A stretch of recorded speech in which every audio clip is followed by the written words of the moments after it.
Assalamualaikum warahmatullahi wabarakatuh. Bagi semuanya, hari ini Ibu akan melanjutkan di materi sub yang terakhir mengenai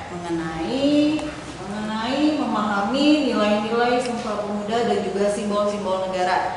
Mengenai nilai-nilai Sumpah Pemuda ini dari yang bangsa, bangsa dan juga negara. Kalau untuk simbol-simbol negara yang ada di negara Indonesia yang sesuai dengan pasal-pasal yang ada di dalam Undang-Undang Dasar 1945, nanti ada bendera, ada lambang, bahasa dan juga lagu kebangsaan. Itu yang termasuk di dalam simbol-simbol negara. Kita lihat satu persatu di sini. Nah, ini mengenai nilai-nilai Sumpah Pemuda terlebih dahulu. Di sini menurut Sri Sudarmiatun dalam bukunya Makna Sumpah Pemuda tahun 2012. Di sini bisa dilihat ada 7. Ada nilai patriotisme, kepahlawanan, ada gotong royong atau kerjasama, ada cinta tanah air, ada musyawarah untuk mufakat, ada kekeluargaan, persatuan dan juga kesatuan. Yang terakhir di sini mengenai nilai mengutamakan kepentingan bangsa di atas kepentingan pribadi ataupun golongan. Sekarang untuk kita lihat di sini, yang berikutnya mengenai simbol-simbol negara seperti yang Ibu sebutkan tadi, ada 4. Yang pertama di sini kalau menurut Undang-Undang Dasar 1945, yang pertama ada bendera negara Indonesia. Di sini kalau di dalam Undang-Undang Dasar sang merah putih itu terdapat di dalam pasal 35. Kalau untuk yang bahasa negara yaitu bahasa Indonesia di sini terdapat di dalam pasal 36. Kalau untuk di lambang negara Garuda Pancasila dengan semboyannya Bhinneka Tunggal Ika terdapat di dalam pasal 36A. Kalau untuk yang terakhir, simbol terakhir, lagu kebangsaan Indonesia Raya kalau di dalam Undang-Undang Dasar itu terdapat di dalam pasal 36B.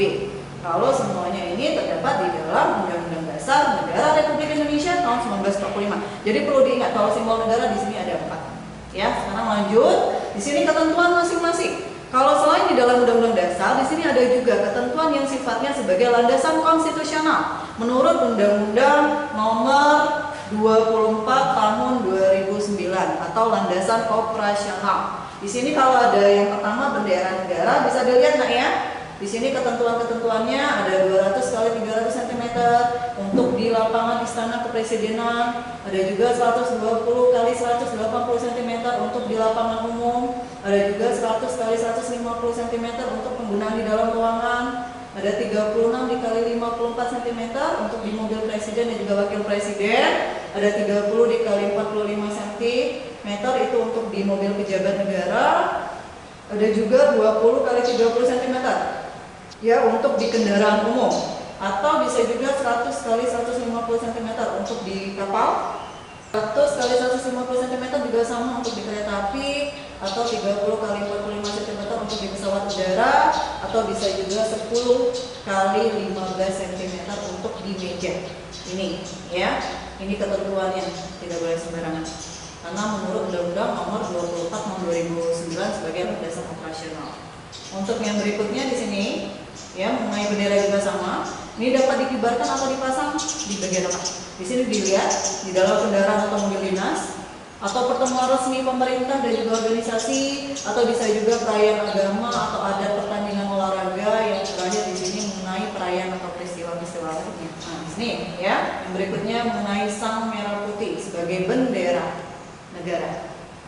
Di dalam pasal 24 kalau di dalam Undang-Undang Nomor 24 Tahun 2009 ini bisa dilihat ketentuannya, tidak boleh merusak, merobek, menginjak-injak, membakar atau melakukan perbuatan lain dengan maksud menodai, menghina atau merendahkan kehormatan bendera negara, atau bisa juga tidak boleh memakai bendera itu untuk reklame atau iklan komersil, atau bisa juga di sini tidak boleh mengibarkan bendera negara yang rusak, robek, luntur, kusut atau kusam.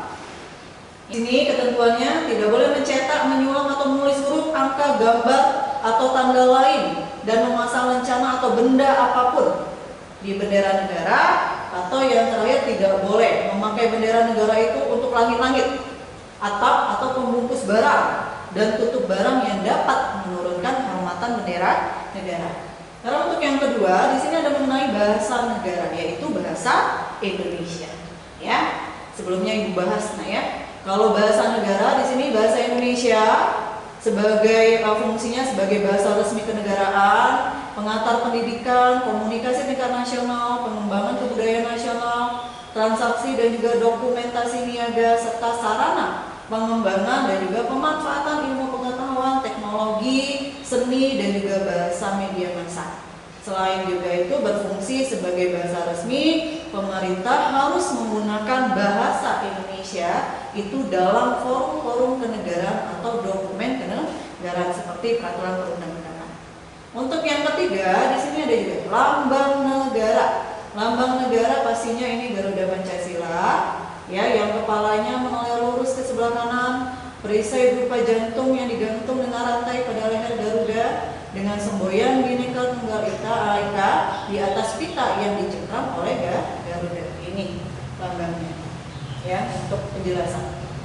Sini lambang negara, ketentuannya hampir sama. Yang pertama, tidak boleh mencoret, menulis, mengambari atau membuat rusak lambang negara dengan maksud menodai atau menghina atau merendahkan kehormatan lambang negara. Atau yang kedua, dilarang menggunakan lambang negara itu yang rusak dan tidak sesuai dengan bentuk, warna, dan juga perbandingan ukuran. Yang ketiga, tidak boleh membuat lambang negara itu untuk perseorangan atau partai politik, perkumpulan, organisasi, atau perusahaan yang sama atau menyerupai lambang negara. Atau yang terakhir di sini bisa dilihat, ya, menggunakan lambang negara untuk keperluan selain yang diatur di dalam undang-undang ini, selain di Undang-Undang Nomor 24 Tahun 2009. Yang terakhir di sini mengenai lagu kebangsaan Indonesia Raya. Di sini 3 larangannya, ya, nah, ya. Menurut Undang-Undang Nomor 24 Tahun 2009, tidak boleh mengubah lagu kebangsaan dengan nada, irama, kata-kata, dan juga gubahan lain dengan maksud menghina atau merendahkan kehormatan lagu kebangsaan. Atau yang kedua, memperdengarkan, menyanyikan, atau menyebarluaskan hasil ubahan lagu kebangsaan dengan maksud tujuan untuk komersial. Atau yang terakhir, menggunakan lagu kebangsaan untuk iklan dengan maksud tujuan komersial. Nah, demikianlah untuk materi kali ini. Kalaupun nanti ada pertanyaan, bisa nanti langsung ditanyakan melalui Google Forum yang ada di Google Classroom dan juga grup WA. Ibu cukupkan. Wassalamualaikum warahmatullahi wabarakatuh.